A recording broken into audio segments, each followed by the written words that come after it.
నేను నిశ్చయంగా చెప్పగలను, దేవుని సన్నిధిలో ఆయన వైపు చూచిన వారికి వెలుగు కలిగెను అని వాక్యం సెలవిస్తుంది. నీ జీవితంలో ఏ బ్రేక్ త్రూ కొరకు ఎదురు చూస్తున్నావో, ఏ అంశం యొక్క నెరవేర్పు కొరకు ప్రార్థన చేస్తున్నావో, ఏ సమస్య నుండి విడుదల కొరకు మరి కనిపెడుతున్నావో, దేవుడు తప్పకుండా సహాయం అనుగ్రహిస్తాడు. కళ్ళు మూసుకోండి, చిన్న ప్రార్థన చేసుకుందాం. పరిశుద్ధ ప్రేమ కలిగిన తండ్రి, నీకు స్తోత్రాలు. సజీవమైన దేవుడో ప్రభా, ఉన్నవాడో అనువాడో కనుక వందనాలు. జీవించుచున్న దేవుడో కనుక స్తోత్రాలయ్యా. ఉదయకాల సమయంలో సజీవుడో అయిన నిన్ను స్తుతిస్తున్నాము, కీర్తిస్తున్నాము, ఘనపరుస్తున్నాం ప్రభా. నిన్ను ఆరాధిస్తున్నామయ్యా. నీ మీద ఆధారపడుతున్నాము, నీ వైపు చూస్తున్నాం. నీ వాక్యం ద్వారా మాతో మీరే మాట్లాడండి, మహిమను పొందండి. ప్రతి అంధకారమును, అంధకార క్రియలను యేసు నామములో బంధించండి. నీ వాక్యాన్ని స్పష్టంగా మేము వినున్నట్లు, నీ వాక్యానికి లోబడినట్లు నీ కృప దయచేయమని యేసు నామమున ప్రార్థిస్తున్నాం తండ్రి, ఆమెన్. ఉదయకాల సమయంలో దేవుని వాక్యం నుండి యాకోబు పత్రిక 4వ అధ్యాయము 7వ వచనం అందరం కలిసి చదువుకుందాం. James chapter 4:7. కాబట్టి దేవునికి లోబడి ఉండుడి, అపవాదిని ఎదిరించుడి, అప్పుడు వాడు మీ యొద్ద నుండి పారిపోవును. 8వ వచనం, దేవుని యొద్దకు రండి, అప్పుడు ఆయన మీ యొద్దకు వచ్చును. Come near to God and he will come near to you. ఉదయకాల సమయంలో మనం దేవునికి దగ్గరగా వచ్చాము. We have come to God. దేవుని సన్నిధికి వచ్చాము. సో దేవుడు కూడా మనకి దగ్గరగా ఉన్నాడు. హల్లెలూయా. కనబడకపోవచ్చు కంటికి. Even though you don't feel that God is right next you, you have to believe it. విశ్వాసం అంటే కంటికి కనబడే వాటిని నమ్మడం మాత్రమే కాదు, కానీ ఈ కంటికి భౌతికంగా మన కళ్ళకు కనబడకపోయినా దేవుని వాక్యము సత్యమైనది కనుక దేవుని దగ్గరకు మనం వస్తే ఆయన మన దగ్గరకు వస్తాడు అని వాక్యం సెలవిస్తుంది. కనుక నీవు దేవుని సన్నిధిలో మోకరించిన ప్రతిసారి, దేవుని వాక్యాన్ని వినడానికి, దేవుని మాటలు వినడానికి కూర్చున్న ప్రతిసారి, దేవుని వాక్యాన్ని చదువుతున్న ప్రతిసారి కూడా దేవుడు నీతో ఉన్నాడు, నీకు దగ్గరగా ఉన్నాడు అని గుర్తించగలిగితే నీ జీవితంలో ఆశీర్వాదాన్ని పొందుకుంటాం. యాకోబు పత్రిక 4వ అధ్యాయం 7వ వచనంలో మనం ఇప్పుడే చదివాము. దేవునికి లోబడి ఉండుడి, అపవాదిని ఎదిరించుడి, అప్పుడు వాడు మీ యొద్ద నుండి పారిపోవును. ఆధ్యాత్మిక జీవితంలో మనం చాలా బ్యాటిల్స్ ఫైట్ చేస్తూ ఉంటామండి. ప్రతిదినము చాలా యుద్ధాలు మనం పోరాడుతూ ఉంటాం. భౌతికంగా కూడా డాక్టర్స్ ఏం చెప్తున్నారంటే వైరస్లు అనేవి దే ఆర్ ఎవ్రీవేర్. ఎక్కడ పడితే అక్కడే ఉంటాయి వైరస్లు.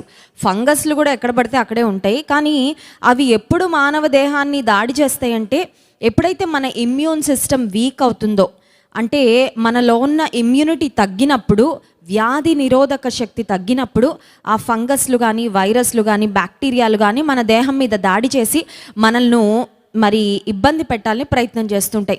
ఆధ్యాత్మిక జీవితంలో కూడా మన చుట్టూ దేవుని సన్నిధి ఉంటుంది. But at the same time ఆకాశ మండలం అందున్న దురాత్మల సమూహములు అని వాక్యంలో ఉంది. సో ఈవిల్ స్పిరిట్స్ కూడా ఉన్నాయి. కొంతమంది ఉంటారండి నాస్తికులు, వారు అంటారు దేవుడు లేడు అని అంటారు. At the same time they also believe దేవుడు లేడు, దయ్యం కూడా లేదు, మనుషులు ఒక్కలమే ఉన్నాము, మనిషి ఒక్కడే ఉన్నాడు, దేవుడు లేడు, దయ్యం కూడా లేదు అని నమ్మేవారు చాలామంది ఉంటారు. కానీ దేవుని వాక్యం అలా చెప్పడం లేదు. God is there, God is spirit, God exist. దేవుడు కూడా తన్ను తాను మోషేకు పరిచయం చేసుకున్నాడు. మోషే అన్నాడు, ఫరో దగ్గరకు వెళ్ళి నన్ను ఏ దేవుడు పంపించాలంటే నేను ఏం చెప్పాలయ్యా, వాట్ షుడ్ ఐ టెల్, నేను నీ పేరేమని చెప్పాలి అంటే దేవుడు తన పేరేమని చెప్పుకున్నాడంటే నేను ఉన్నవాడను అనువాడను, I am that I am అని దేవాతి దేవుడు చెప్పినట్లుగా వాక్యంలో గమనిస్తున్నాం. నేను ఉన్నవాడను అనువాడను. ఉన్నవాడు ఎప్పటి వరకు ఉన్నవాడు? ఎప్పటికీ ఉన్నవాడు. ఎప్పటి నుంచి ఉన్నవాడు? మనం పుట్టక ముందు, భూమి పునాదులు వేయబడక మునుపు నుంచి ఉన్నవాడు. దేవుడు టైంకి కానీ స్పేస్కి కానీ రెస్ట్రిక్ట్ అయినవాడు కాదు. మనకు ఒక కాలగతి, లేకపోతే మనం ఒక కాలగమనంలో ఇంత టైం పీరియడ్లో ఒక మనిషి, ఒక ఫైనైట్ బీయింగ్ కాబట్టి ఇంత టైం పీరియడ్లో మాత్రమే మనం ఎగ్జిస్ట్ అవుతాము అని మన లైఫ్కి ఒక లిమిటేషన్స్ ఉంటాయి. కానీ God is limitless because God is infinite. దేవుడు మనుషులతో మరి పోల్చుకోదగిన వాడు కాదు. ఆయన సమయానికి పరిమితమైన వాడు కాదు. ఈ స్పేస్లో ఉంటే ఇంకొక స్పేస్లో దేవుడు ఉండడు, లేకపోతే భారతదేశంలో ఉంటే ఇప్పుడు అమెరికాలో ఉండలేడు, ఆస్ట్రేలియాలో ఉండలేడు, న్యూజిలాండ్లో ఉండలేడు అని దేవుని ఒక ప్రదేశానికి కూడా మనం పరిమితం చేయలేం. God is everywhere. At the same time ప్రపంచంలో, భూమండలంలో, ఆకాశ మండలంలో దురాత్మల సమూహములు కూడా ఉన్నాయి. ఎలా అయితే పరిశుద్ధాత్మ దేవుడు మన కంటికి కనబడడో, చాలాసార్లు అపవాది శక్తులు కూడా మన కంటికి కనబడవు. బట్ కంటికి కనబడినంత మాత్రాన we cannot deny. Corona virus ఉందని చెప్తున్నారు కానీ నా కంటికి కనబడట్లేదు కాబట్టి మాస్క్ వేసుకోను, నేను సోషల్ డిస్టెన్స్ పాటించను అనుకుంటే ఆ కరోనా వైరస్ దేహంలోకి ఎంటర్ అయ్యి దాడి చేశాక కానీ దాని ఎఫెక్ట్ అర్థం కాదు. చాలామంది ఇలానే మూర్ఖత్వంతో మాట్లాడుతుంటారు. అపవాది శక్తులు లేవండి, అపవాది శక్తులు ఉంటే నాకేంటి, వాటి గురించి నేనేం పట్టించుకోవాల్సిన అవసరమో లేదు అని. కానీ దేవుని వాక్యం సెలవిస్తుంది, ఆకాశ మండలం అందున్న దురాత్మల సమూహములతో మీరు పోరాడుతున్నారు. మీ విరోధి అయిన అపవాది గర్జించు సింహము వలె ఎవరిని మృంగుదనా అని వెదకుచూ తిరుగుచున్నాడు. ఈరోజు అపవాది యొక్క టార్గెట్ విశ్వాసులు, వారి కుటుంబాలు, ఇన్ఫ్యాక్ట్ ప్రపంచంలో ఉన్న అందరూ కూడా. అయితే అపవాది ఎక్కువగా ఎవరిని టార్గెట్ చేస్తాడంటే జీవము గల దేవుని సేవించేవారిని. ఎందుకంటే మిగతా వారందరూ ఆల్రెడీ తన పార్టీలో ఉన్నారని తెలుసు కాబట్టి ఆల్రెడీ తన గుంపులో ఉన్న వారిని ఇంకా మళ్ళీ పోరాడి వారిని సంపాదించుకోవాల్సిన అవసరం లేదు. కానీ దేవుని పక్షంగా ఎవరు ఉంటారు, వెలుగు సంబంధులుగా ఎవరు నడుచుకుంటూ ఉంటారు, పరలోక రాజ్య పౌరసత్వాన్ని ఎవరు పొందుకున్నారో, ఎవరి ఈ లోకంలో దుర్నీతిని విడిచిపెట్టి నీతికి సాధనాలుగా తమ జీవితాలను అప్పగించుకొని సజీవుడు అయిన యేసయ్యను వెంబడిస్తున్నారో వారి మీద అపవాది కన్ను ఖచ్చితంగా ఉంటుంది.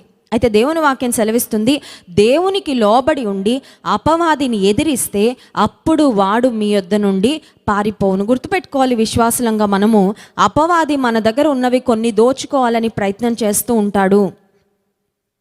ఏ విధంగా అయితే మన ఇంటికి వచ్చిన దొంగ బీరువాలో ఉన్న బంగారాన్ని, వెండిని, లేకపోతే అమూల్యమైన వాటిని, ధనాన్ని దొంగిలించాలనే ప్రయత్నం చేస్తాడో అపవాది కూడా నీ జీవితంలో కొన్ని అమూల్యమైన వాటిని దొంగిలించాలి అని ప్రయత్నం చేస్తూ ఉంటాడు. Let me tell you something, నీ దగ్గర ఉన్నవి నీ విలువను డిఫైన్ చేయవు, కానీ who you are defines you more than what you have. ఈ మాట ఇంకొకసారి రిపీట్ చేస్తానండి, who you are defines you more than what you have. ఈ లోకం ఒక మనిషికి ఇచ్చే డెఫినేషన్ ఏంటంటే అతను ఇంత మంచి ఉద్యోగంలో ఉన్న వ్యక్తి అని ఒకవేళ లోకస్తులు పిలుస్తారేమో, కానీ నీవెవరంటే you are not defined by your job, you are not defined by how you look, you are not defined by what you do. నువ్వు చేసే ఉద్యోగాన్ని బట్టి, లేకపోతే నువ్వు పొందుకునే ఎడ్యుకేషనల్ క్వాలిఫికేషన్ని బట్టి, నీ దగ్గర ఉన్న ధనాన్ని బట్టి, లేకపోతే నువ్వు నివసించే బిల్డింగ్ని బట్టో, నీకున్న సంపదలను బట్టో నీ డెఫినేషన్ కాదు. కానీ హూ ఆర్ యూ, నువ్వెవరు అంటే నీవు ఏమై ఉన్నావో, నీ స్వభావం ఏంటో, నువ్వు చేసే పనులేంటో, నీ అంతరంగం ఏంటో, నీ మనస్సాక్షి ఏంటో, నీ లోపల నువ్వేమై ఉన్నావో అది నువ్వు. చాలాసార్లు మన డెఫినిషన్ మనకి తెలియక లోక సంబంధమైన వ్యక్తులు మనకిచ్చే డెఫినిషన్ బట్టి చాలాసార్లు మనల్ని మనం డిఫైన్ చేసుకుంటూ ఉంటాం. But you are not who you what you have, but you are who you are on the inside. నీ లోపల నువ్వేమై ఉన్నావు, నీ ఆలోచన విధానం ఎలా ఉంటుంది, నువ్వు స్పందించే విధానం ఎలా ఉంటుంది, నీ విలువలేంటి, వాట్ ఆర్ యువర్ వాల్యూస్. అసలు జీవితంలో నీకున్న విలువలు ఏమన్నా ఉన్నాయా? దైవికంగా వేర్ ఇస్ యువర్ స్టాండింగ్, ఆత్మీయ జీవితంలో నీకున్న ఆ నాణ్యత ఏంటి, నీ దగ్గర ఉన్న నీ లోపల ఉన్న క్వాలిటీ ఏంటి అనేది నిజంగా ఒక వ్యక్తి జీవితాన్ని డిఫైన్ చేస్తుంది. అయితే అపవాదికి తెలుసు నీ యొక్క విలువ, నీవేమై ఉన్నావో దాన్ని బట్టని. అందుచేత అపవాది ఏం టార్గెట్ చేస్తాడంటే నువ్వేమై ఉన్నావో దానిని నీ దగ్గర నుండి తీసివేయాలని అపవాది ప్రయత్నం చేస్తూ ఉంటాడు. సో అపవాది యొక్క టార్గెట్ మనల్ని బలహీనపరచాలని, నష్టపరచాలని. యోహాను సువార్త 10వ అధ్యాయం 10వ వచనంలో కూడా దేవుని వాక్యం సెలవిస్తుంది, దొంగతనమును, హత్యను, నాశనమును చేయుటకు వచ్చును కానీ మరి దేనికి నీ రాడు, గొర్రెలకు జీవము కలుగుటకు, అది సమృద్ధిగా కలుగుటకు నేను వచ్చానని యేసుక్రీస్తు ప్రభువారు చెప్పారు. ఉదయకాల సమయంలో వాక్యంలో నుండి అపవాది మన నుండి వేటిని దొంగిలించడానికి ప్రయత్నం చేస్తాడో ఒకసారి మనం తెలుసుకుంటే, అపవాది వేటిని దొంగిలించాలని ప్రయత్నం చేస్తున్నాడో వాటిని మనం ఎలా భద్రపరచుకోవాలో, వాటిని మనం ఎలా సంరక్షించుకోవాలో, వాటిని మనం ఎలా కాపు కాసుకోవాలో మనం వాక్యం నుండి గ్రహిద్దాం. చూడండి, అపవాది మన నుండి దొంగిలించాలని ప్రయత్నం చేసే మొట్టమొదటిది ఏంటి అని ఆలోచిస్తే, సామెతల గ్రంథం 23వ అధ్యాయము 18వ వచనం. Proverbs chapter 23 verse 18. సామెతల గ్రంథం 23వ అధ్యాయము 18వ వచనం. నిశ్చయముగా ముందు గతి రానే వచ్చును, నీ ఆశ భంగము కానేరదు, నీ ఆశ భంగము కానేరదు. మనిషిలో మానవుడు ఆశాజీవి అని అంటూ ఉంటారు. అసలు ఎందుకు బ్రతుకుతున్నావు అంటే బ్రతకాలని ఆశ ఉంది కాబట్టి. చాలామంది ఏదైనా ఇబ్బందికరమైన పరిస్థితులు ఇరుక్కున్నప్పుడు, ఆశలు కోల్పోయినప్పుడు త్వరగా చనిపోతారండి. బట్ నేను బ్రతకాలి అనే ఆశ ఉంటే ఎలాగో కల గట్టెక్కేస్తారు. ఎందుకంటే వారిలో ఉన్న ఆశ వాళ్ళ ప్రాణాన్ని అలా నిలబెడుతుంది అన్నమాట. దేవుని వాక్యం సెలవిస్తుంది, your hope will not be cut off. ముందు గతి ఇప్పుడు లేదని బాధపడుతున్నావేమో, ముందున్న మంచి రోజులు ఇప్పుడు లేవని బాధపడుతున్నావేమో.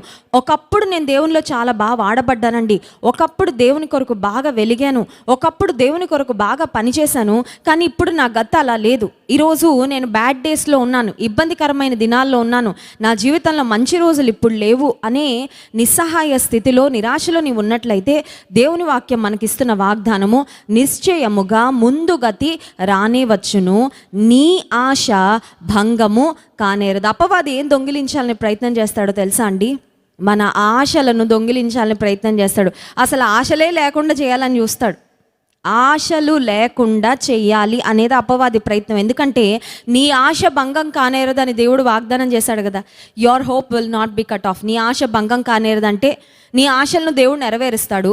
అందుకని ఆశలే లేకుండా చేస్తే నీ జీవితాన్ని ఒక విధంగా అపవాది బలహీనపరిచినట్లే. కాబట్టి అపవాది మన ఆశలను చాలాసార్లు ఆశ లేకుండా, జీవితం మీద ఆశ లేకుండా, ఆశలు ఎంత ఆశపడినా జరగట్లేదు కాబట్టి ఐ వాంట్ గివ్ అప్, ఇంకా నాకు ఆశలు వద్దు అనే స్థితికి నన్ను నడిపించాలని అపవాది ప్రయత్నం చేస్తూ ఉంటాడు. ఉదయకాల సమయంలో నీవు నేను గట్టిగా పట్టుకోవాల్సింది ఏంటి తెలుసా? నీలో నాలో దేవుడు పెట్టిన దైవికమైన ఆశలు. Do you have good desires? కొన్నిసార్లు ఆశలు ఉంటాయి కానీ వ్యర్థమైన ఆశలు ఉంటాయండి. నేను బీటెక్ ఫైనల్ ఇయర్లో ఉన్నప్పుడు దేవుడు నా మనసులో ఒక తలంపు పెట్టారు. ఆ తలంపు ఏంటంటే బైబిల్లో ఉన్న శ్రేష్టమైన వాక్యాలన్నిటినీ ప్రార్థనలుగా మార్చి ఆ ప్రార్థనలు ప్రతిరోజు చేసుకుంటూ ఉండేదాన్ని. సో అలా వాగ్దానాలను, వాక్యాలను ప్రార్థనలుగా మార్చి ప్రేయర్ చేసుకోవడం ప్రారంభించిన తర్వాత I could see a tremendous change in my life. నా జీవితంలో ఆధ్యాత్మికంగా, నా కెరియర్లో, చదువులు, అన్ని విషయాలను గొప్ప మార్పును చూడడం ప్రారంభించాను. ఆ సమయంలో దేవుడు నా మనసులో ఒక ప్రార్థన చేయమని పెట్టారు. ఆ ప్రార్థన ఏంటంటే, Lord give me holy desires. దేవా, నాకు పరిశుద్ధమైన ఆశలు ఇవ్వు. ఎందుకంటే ఆశలు ఎలా అయినా ఉండొచ్చు. లోక సంబంధమైన వారిని చెడగొట్టే ఆశలు, చెడిపోయే ఆశలు, వారి జీవితాన్ని నష్టపరిచే ఆశలు కూడా కొంతమంది ఆశిస్తూ ఉంటారు. కానీ దేవుని బిడ్డలంగా మనము పరిశుద్ధమైన ఆశలు కలిగి ఉండాలి, దేవుని చిత్తానుసారమైన ఆశలు కలిగి ఉండాలి, దేవునికి మహిమ తెచ్చే ఆశలు కలిగి ఉండాలి. Lord give me holy desires అనేది ఒకటి కూడా ఆ ప్రార్థన అంశాన్ని నా ప్రేయర్ లిస్ట్లో నేను యాడ్ చేసుకున్నానండి. ప్రతిరోజు ప్రార్థన చేసుకునేదాన్ని, ప్రభా నాకు పరిశుద్ధమైన ఆశలు ఇవి. నేను ఏదైనా ఆశపడితే నీచమైన ఆశపడకూడదు, వ్యర్థమైన ఆశపడకూడదు, నన్ను నష్టపరిచేవి ఆశపడకూడదు, నీకు అవమానం తెచ్చేవి నేను ఎప్పుడు పడకూడదు. కానీ మంచివి, మేలైనవి, నాణ్యమైనవి, శ్రేష్టమైనవి, ఉత్తమమైనవి, అమూల్యమైనవి, నీకు మహిమ తెచ్చేవి నేను ఆశపడడానికి సహాయము చేయి. 130వ కీర్తన 7వ వచనంలో కూడా మనం ఎవరి మీద ఆశ పెట్టుకోవాలో వాక్యంలో వ్రాయబడి ఉంది. చూడండి, Psalm 130:7. 130వ కీర్తన 7వ వచనం. ఇశ్రాయేలు, యెహోవా మీద ఆశ పెట్టుకొనుము, యెహోవా యొద్ద కృప దొరుకును, ఆయన యొద్ద సంపూర్ణ విమోచన దొరుకును. దేవుని మీద ఆశ పెట్టుకో. కొన్నిసార్లు తోబుట్టువుల మీద ఆశలు ఉంటాయి, కొన్నిసార్లు అమ్మగారింటి మీద ఆశలు ఉంటాయి, కొన్నిసార్లు బంధువుల మీద ఆశలు ఉంటాయి, కొన్నిసార్లు స్నేహితులు ఎవరో ఉద్ధరించేస్తారని ఆశ పెట్టుకుంటాము, కొన్నిసార్లు మన శక్తి మీద, మన బలం మీద ఆశ పెట్టుకుంటాం. కానీ దేవుని వాక్యం సెలవిస్తుంది, ఇశ్రాయేలు, నీ దేవుని మీద ఆశ పెట్టుకో. Put your hope in the lord. ఎందుకంటే దేవుని మీద నువ్వు ఆశ పెట్టుకుంటే నీ ఆశ ఎప్పుడు భంగం కాదు. హల్లెలూయా. నీ ఆశ నిశ్చయముగా నెరవేరుతుంది. Provided you have faith. నెరవేరుతుంది కానీ నీకు విశ్వాసం ఉంటే. నాకే లేదండి విశ్వాసం అంటే, ఫర్గెట్ అబౌట్ ఇట్. నీకు విశ్వాసం లేదంటే నీ ఆశ నెరవేరుతుందని అసలు మర్చిపో, నెరవేరదు. ఎందుకంటే విశ్వాసం లేని వారు గాలి చేత రేపబడి కొట్టబడు సముద్ర తరంగములను పోలిన వారు, అట్టివారు ద్విమనస్కులు కనుక వారు దేవుని నుండి ఏమీ పొందుకోరని యాకోబు పత్రిక 1వ అధ్యాయంలో వాక్యం సెలవిస్తుంది. సో అవిశ్వాసం ఉంటే మర్చిపోండి, మీరు అడుగుతున్నది పొందుకోరు, ఆశిస్తున్నది అంతకంటే పొందుకోరు. విశ్వాసం ఉంటే ఖచ్చితంగా నీ ఆశ భంగము కానేరదు. ఈ మధ్యాహ్న కాల సమయంలో ఒకవేళ అపవాది ఇంకా నీకు ఆశలు బోల్డ్ పెట్టుకున్నావు కానీ ఏమీ నెరవేరలేదు కాబట్టి ఆశలన్నీ, ఆ లిస్ట్ ఉంది కదా, చిట్టా, ఆ పేపర్ ఉంది కదా, దాన్ని కొంచెం ట్రాష్ చేసేసి చెత్తకుప్పలో పడేయి. నీ మైండ్లో ఏమైనా ఆశలు ఉన్నాయో తీసేసుకో అని అపవాది నిన్ను ఒకవేళ బలహీనపరచాలని ఆలోచన నీ మనసులో పెడుతుంటే, నీ చెవులో మాట్లాడుతుంటే, నువ్వు చెప్పుకోవాల్సిన మాట ఏంటంటే, దేవుని కృప ద్వారా నా ఆశలు భంగము కావు. హల్లెలూయా. నేను యెహోవా మీద ఆశ పెట్టుకున్నా, దేవుని మీద ఆశ పెట్టుకున్నాను కాబట్టి నా ఆశను, నా కోరికలను నా దేవుడు నిశ్చయముగా ఆయన నెరవేర్చబోతున్నాడు. రెండవదిగా మనం ఆలోచిస్తే, అపవాది మన నుండి ఏం దొంగిలించాలనుకుంటాడంటే, మొదటిది మన ఆశలు దొంగిలించాలనుకుంటాడు అనే మాట చూసాము. రెండవదిగా గమనిస్తే సామెతల గ్రంథం 22వ అధ్యాయము 29వ వచనం, ప్రావర్బ్స్ చాప్టర్ 22 వర్స్ 29. 29వ వచనం, తన పనిలో నిపుణత గలవాన్ని చూచితివా, అల్పులైన వారి ఎదుట కాదు, వాడు రాజుల ఎదుటనే నిలుచును. పనిలో నిపుణత, డిలిజెంట్ ఇన్ హిస్ బిజినెస్.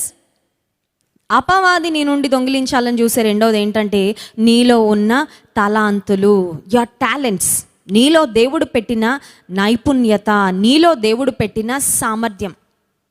మనం జాక్ ఆఫ్ ఆల్ ట్రేడ్స్ కాకపోవచ్చు, మన అందరం అన్నీ చేయలేకపోవచ్చు, కానీ మన అందరము ఏదో ఒక దానిలో మనకు ఒక స్పెషలైజేషన్ ఉంటుందండి. You are good at something. అది 1 అవ్వచ్చు, 2 అవ్వచ్చు, 3 అవ్వచ్చు. ఒక వ్యక్తి బహుశా he is so good at playing a musical instrument, ఆ తలాంతు దేవుడు ఇచ్చాడు కాబట్టి. ఇంకొకళ్ళు చాలా మంచి జ్ఞానం ఉంటుంది, చాలా మంచి ఇంటలెక్చువల్ ఎబిలిటీ ఉంటుంది, బాగా చదవగలడు, ఏదైనా చదివితే వెంటనే గ్రాస్ప్ చేసుకోగలడు. యుఎస్కు మేము పరిచయ నిమిత్తం వెళ్ళినప్పుడు ఒక కుటుంబానికి వెళ్ళడం జరిగిందండి. ఆ కుటుంబంలో 5 పిల్లలు ఉన్నారు. వారిలో I think it was the third son, 3వ అబ్బాయి అనుకుంటా. ఆ అబ్బాయికి దేవుడు ఇచ్చిన ఇంటలెక్చువల్ ఎబిలిటీ, జ్ఞానం ఎంత గొప్పదంటే, ఇంకా 15 ఇయర్స్ కూడా రాకముందే కొన్ని యాప్స్ డెవలప్ చేసి కొన్ని లక్షల కోట్ల రూపాయలు సంపాదిస్తున్నాడండి. He just 15-year-old bye. కేవలం 10వ తరగతి చదువుతున్న అబ్బాయి దేవుడు తనకిచ్చిన నైపుణ్యత, సామర్థ్యము, జ్ఞానాన్ని తను దాని మీద పని చేసి కష్టపడి చక్కని పరిశ్రమ చేసి దేవుడు తనకిచ్చిన తలాంతులతో యాప్స్ డెవలప్ చేసి యాపిల్ వాళ్ళకు అమ్ముతుంటే, ఈ అబ్బాయి ఇంత చిన్న వయసులో కోట్ల రూపాయలు సంపాదిస్తున్నాడంట. ఒక వండర్ కిడ్ స్థానానికి ఆ అబ్బాయి వెళ్ళిపోయాడండి. వాళ్ళ ఇల్లు, వాళ్ళ పరిస్థితులు అన్నీ చూసినప్పుడు చాలా ఉన్నతమైన స్థితిలో ఉన్నారు. ఎలా సంపాదించారు అది అంటే, దేవుడు తనలో పెట్టిన నైపుణ్యతను, సామర్థ్యాన్ని వాడుకొని పెట్టుబడిగా పెట్టి ఉన్నతమైన స్థితికి వచ్చాడు. మోసాలు చేసో, అక్రమాలు చేసో, అన్యాయం చేసో కాదు. మిమ్మల్ని ఒక ప్రశ్న అడగాలని ఆశిస్తున్నాను. దేవుడు నీలో పెట్టిన ఎబిలిటీ ఏంటి? What is the talent in you? నీలో ఉన్న తలాంత్ ఏంటి? వాడుతున్నావా? జాన్ వెస్లీ గారు చెప్తూ ఉంటారు కదా, తలాంతులంట use it or lose it. నువ్వు వాడితే వాడు, మెరుగుపడతాయి, ఉపయోగపడతాయి, నీవు షైన్ అవ్వడానికి సహాయం చేస్తాయి, నువ్వు అనేక మందిని బ్రతికించడానికి ఉపయోగపడతాయి, నీ జీవితంలో ఉన్నతమైన స్థితికి వెళ్ళడానికి నీలో దేవుడు పెట్టిన తలాంతులు చక్కగా వాడితే నీకు చాలా హెల్ప్ చేస్తాయి. ఒకవేళ వాటిని వాడకపోతే, కొంతమంది లేజీ పీపుల్ ఉంటారు, కొంతమంది నెగ్లిజెంట్ పీపుల్ ఉంటారు. నాకేముందిలేండి గిఫ్ట్ అనుకుంటారు, నాకేముందండి తలాంతు, వేస్ట్ ఫెలో అని అనుకుంటే నిజంగానే వేస్ట్ ఫెలోలా తయారవుతాడు. ఎందుకు పనికిరాని స్థితిలోకి వెళ్ళిపోతాడు అనమాట. Use it or lose it అంటే, ఉన్న తలాంతును వాడకపోతే ఉన్న తలాంతు కూడా పోద్దనమాట. ఉన్న తలాంతు నువ్వు వాడని పక్షంలో, ఎలా అయితే ఒక గొడ్డలో లేకపోతే ఒక కత్తి చూడండి, వాడుతూ ఉంటే చక్కగా ఉపయోగపడుతుంది, వాడకపోతే అది తుప్పు పట్టిపోద్ది. దేవుడు నీలో పెట్టిన తలాంతులు గుర్తించు. Identify the talents that God has placed in you. ఎందుకంటే నీలో దేవుడు పెట్టిన ఆ ఎబిలిటీస్ ఏవైతే ఉన్నాయో వాటిని నువ్వు షైన్ చేసుకుంటే you can go much higher in life. చాలా ఉన్నతమైన స్థితికి నీవు వెళ్ళగలవు.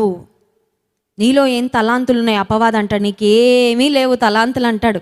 ఎందుకంటే అపవాదికి తెలుసు, నీలో ఉన్న తలాంతులను వాడడం ప్రారంభిస్తే నువ్వు ఉన్నతమైన స్థితికి వెళ్తావని, బాగుపడతావని, సంతోషపడతావని, నీ చుట్టూ ఉన్న వారికి ఆశీర్వాదకరంగా మారుతావని, దేవుని సంఘానికి నువ్వు దీవెనకరంగా మారుతావని అపవాదికి తెలుసు. కాబట్టి నీకు టాలెంట్లు లేవు, నీ వల్ల కాదు, నువ్వు చేయలేవు, you are good for nothing, you are waste fellow, లేకపోతే నీలో ఈ లోపం ఉంది, నీలో ఈ మైనస్ పాయింట్ ఉంది, నీలో ఈ వీక్నెస్ ఉంది అని అపవాది నీలో ఉన్న వీక్నెసెస్ని జూమ్ చేసి నీకు చూపించాలని ప్రయత్నం చేస్తూ ఉంటాడు.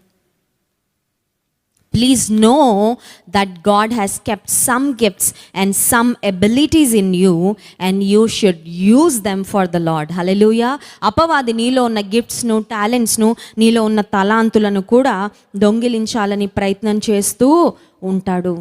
మూడవ విషయం దగ్గరకు వస్తే, అపవాది ఏమి మన నుండి దొంగిలించాలని ప్రయత్నం చేస్తాడు అని ఆలోచిస్తే, 128వ కీర్తన మనం చూసినట్లయితే 127, 128 కీర్తనలు చాలా ప్రాముఖ్యమైన కీర్తనలు. దేవుడు కుటుంబాలను ఎలా ఆశీర్వదిస్తాడో, దేవుని యందు భయభక్తులు కలిగిన వ్యక్తులను, కుటుంబాలను ఎలా బ్లెస్ చేస్తాడో 127 and 128 సామ్స్లో మనం చూస్తాం.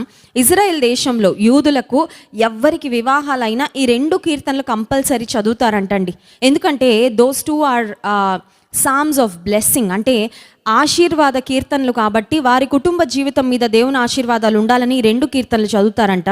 128వ కీర్తన 2వ వచనం మనం చూస్తే, నిశ్చయముగా నీవు నీ చేతుల కష్టార్జితము అనుభవించెదవు, నీవు ధన్యుడవు, నీకు మేలు కలుగును. అపవాది ఏం దొంగిలించాలని చూస్తాడంటే, 3వది నీ కష్టార్జితం.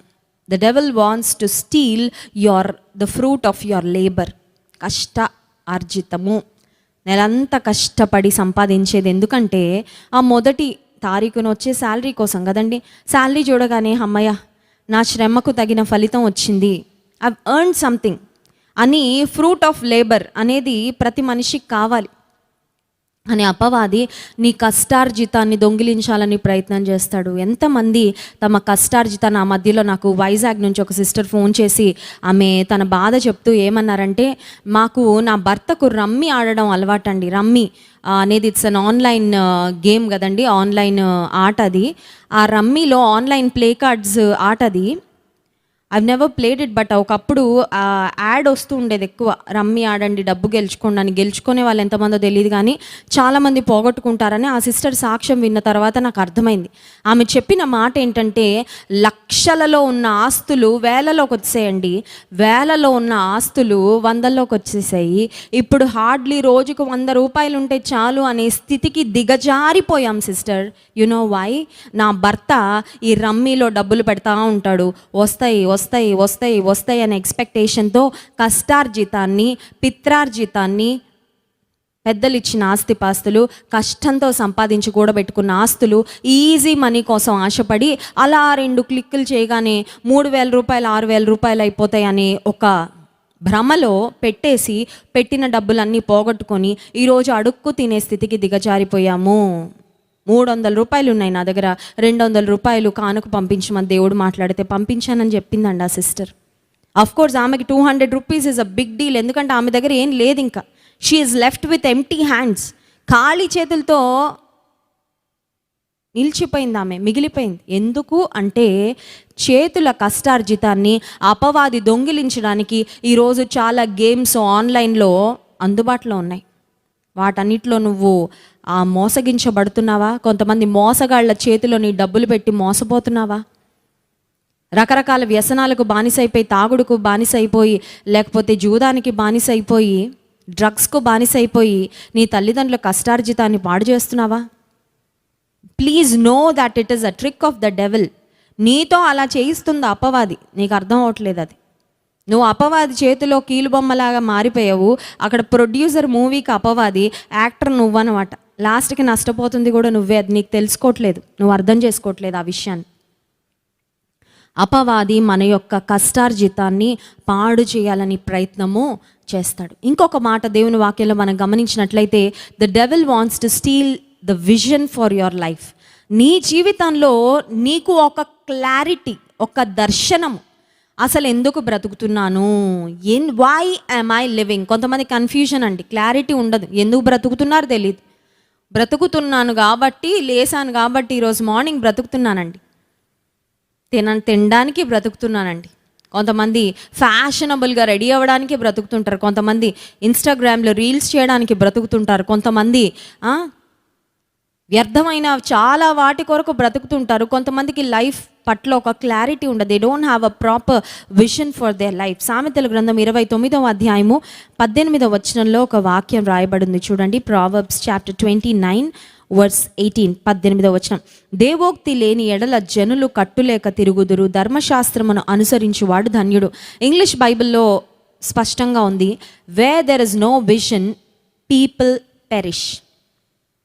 ప్రజలు తిండి లేక చనిపోతారు అని వ్రాయబడలేదు, కానీ విజన్ లేక, దేవోక్తి లేక, ఒక దర్శనము లేక, ఎందుకు బ్రతుకుతున్నారో క్లారిటీ లేక చాలామంది నశించిపోతున్నారు. నశించిపోవడం అంటే జీవితం పట్ల క్లారిటీ లేకపోతే వెంటనే చనిపోతారు, సమాధిలోకి వెళ్ళిపోతారని కాదు.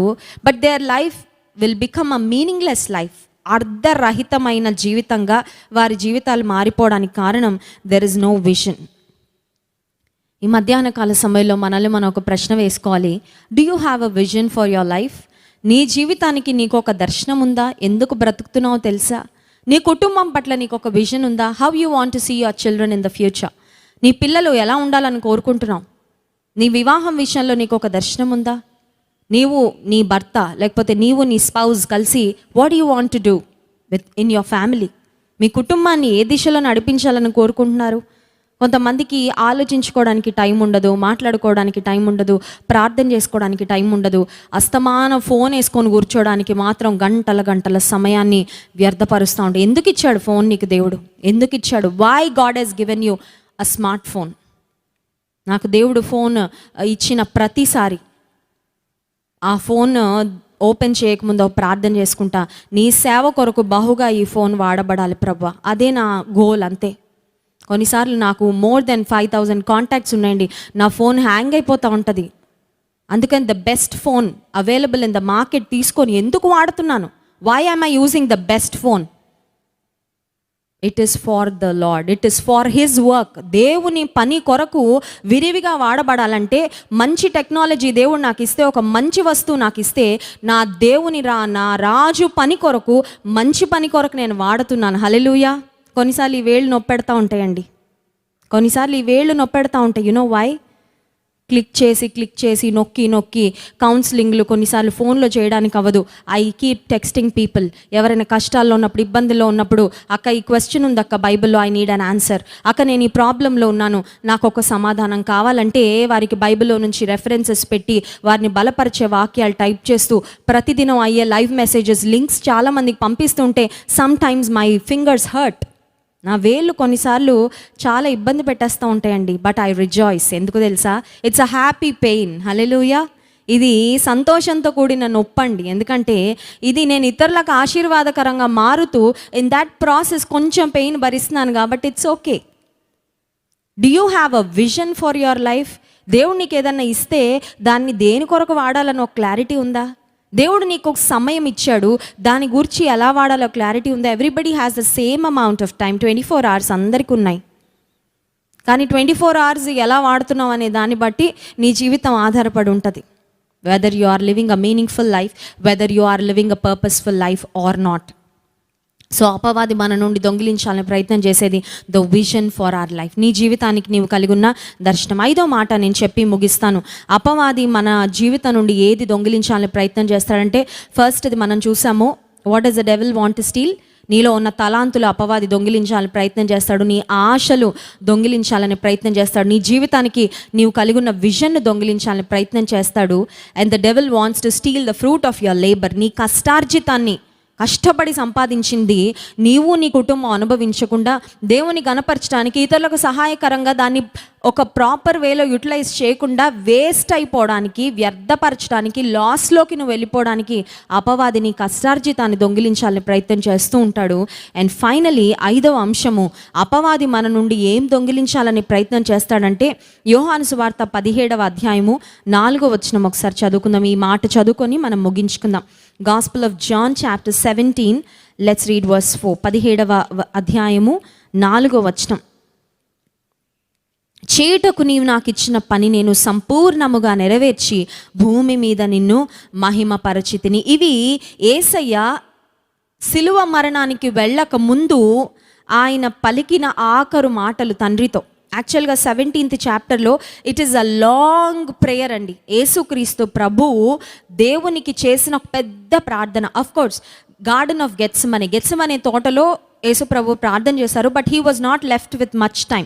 అక్కడ రోమా సైనికులు వచ్చి ఆయనను బంధించి తీసుకొని వెళ్ళిపోవడానికి అక్కడ ఎక్కువ టైం లేదు యేసు ప్రభుకి ప్రార్థన చేయడానికి. But still he prayed.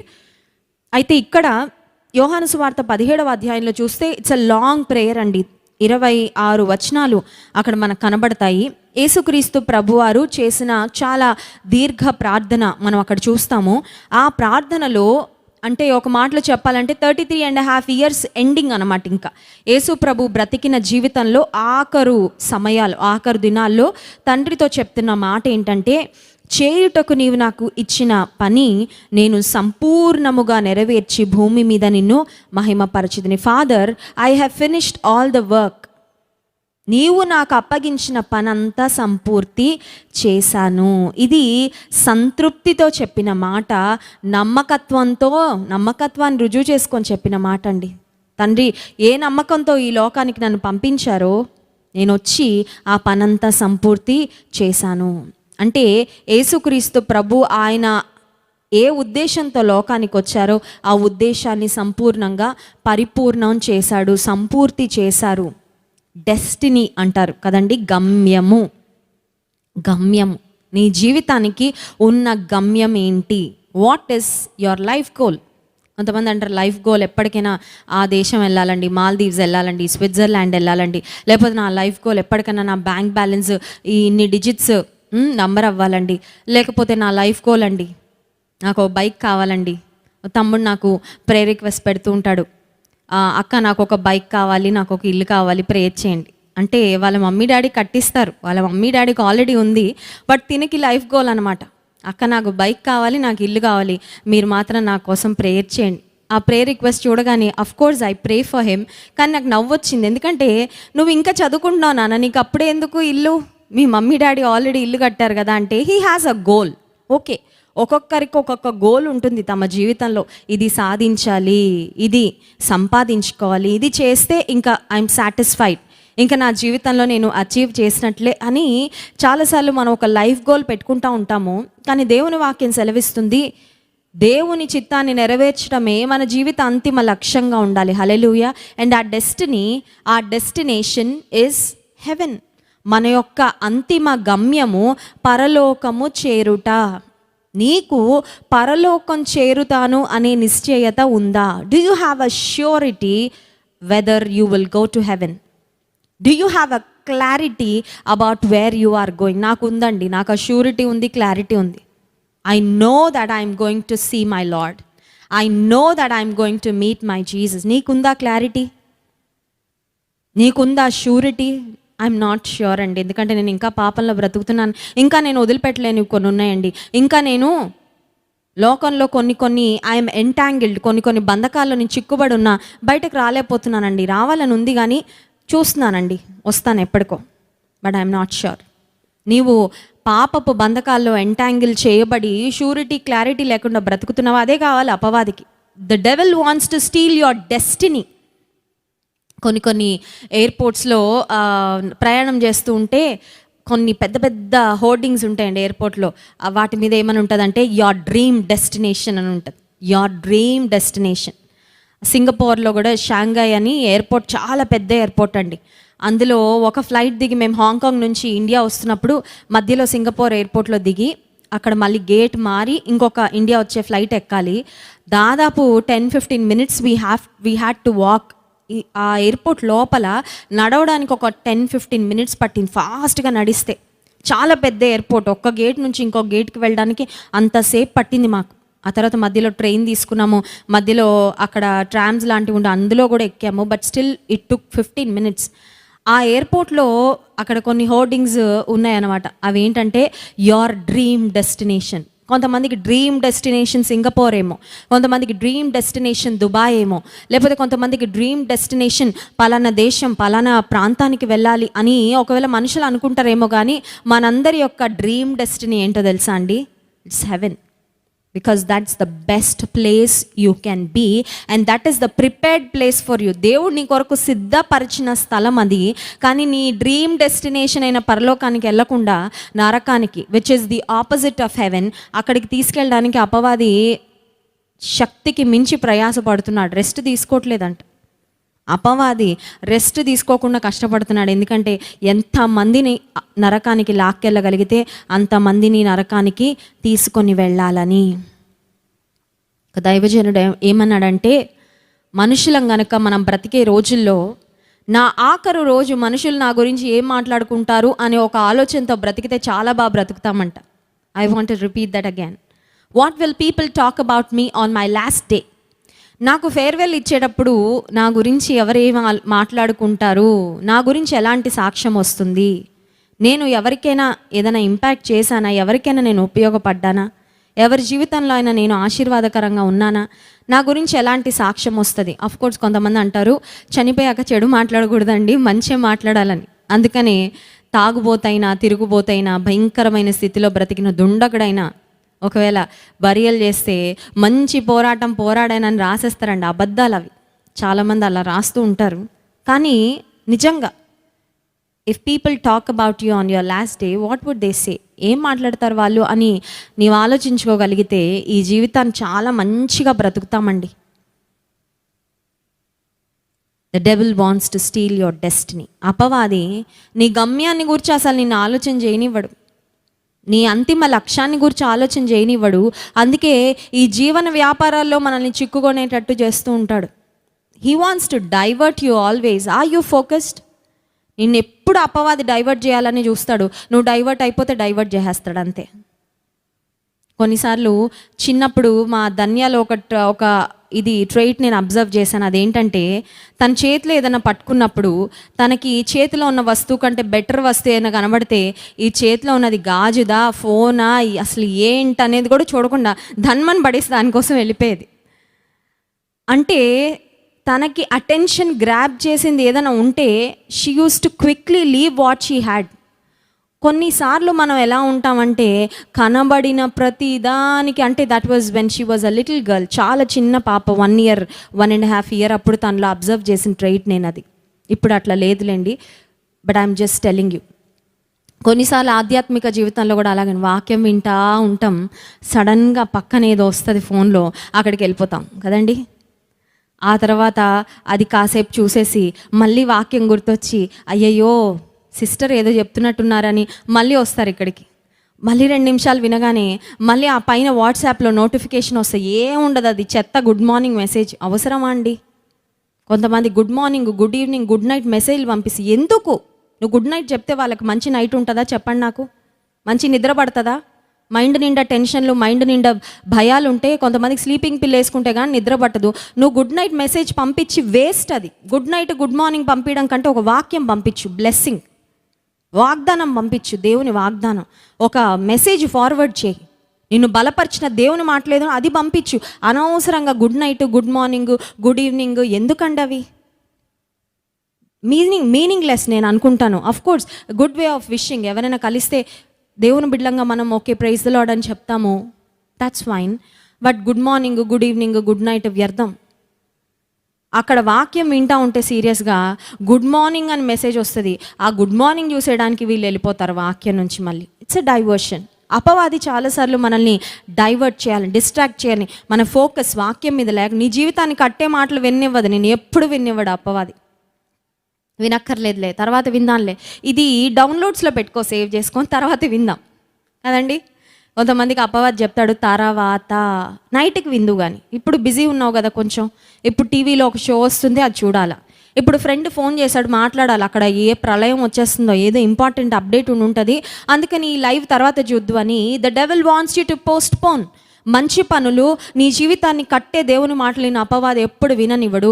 But అప్పుడు నువ్వు చేయాల్సింది ఫోకస్, స్టే ఫోకస్డ్. అన్ని తోసేసి ప్రతి భారమును సులువుగా చిక్కులు పెట్టు, ప్రతి పాపమును విడిచి విశ్వాసమునకు కర్తయు దాన్ని కొనసాగించి యేసు వైపు చూచుచు మన ముందు ఉంచబడిన పందెపు రంగంలో ఓపికతో పరిగెత్తుదాము. హెబ్రీ పత్రిక 12వ అధ్యాయం 2వ వచనం. కొన్నిసార్లు అపవాది కొన్ని పనులు పెట్టేస్తూ ఉంటాడు. అపవాది కొన్ని ఇబ్బందులు సృష్టించేస్తూ ఉంటాడు.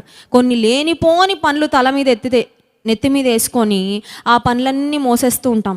నీది కాదు అది, ఇట్స్ నాట్ లీస్ట్ కన్సర్న్. నీకు అవసరం లేని వస్తువులు నీ తల మీద వేసుకొని ఎందుకయ్యా డిస్ట్రాక్ట్ అవుతావు?